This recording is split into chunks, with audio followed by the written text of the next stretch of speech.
Left. JB, you're on with Jason Zachary. Real quick, fellas.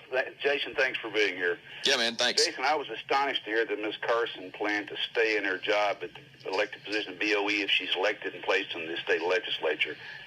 That's outrageous. That is really outrageous.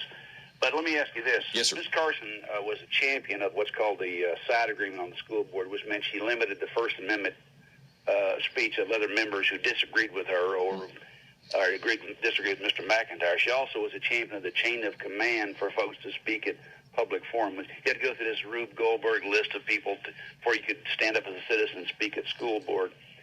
I just wonder, and she pushed that very hard in the summer of 1914, this chain of command notion. Don't bash the school board, don't bash the superintendent, don't let the people speak.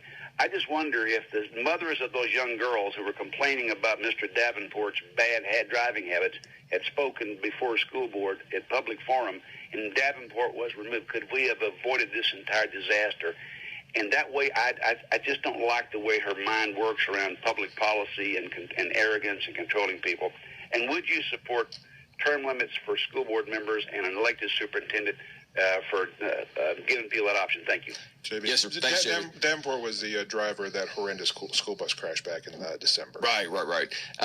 But to his question, I am a supporter of term limits. Unfortunately, fortunately, it's our job to hold people accountable, but we have not been able to do that. And so I am a supporter of term limits. That would completely flip all aspects of government. And I do support an elected superintendent. I know some people are going, no. Anytime that people have the opportunity to elect those that are going to represent them, especially in a position like superintendent that affects all of our kids in Knox County, every one of them. Even if your kids don't go to a public school, it has a direct effect on you. And so people should be able to have a say in that person that's in that position. And Frank Nicely and I talked about this for 50 years. Knox County schools have been run really well, and we had an elected superintendent.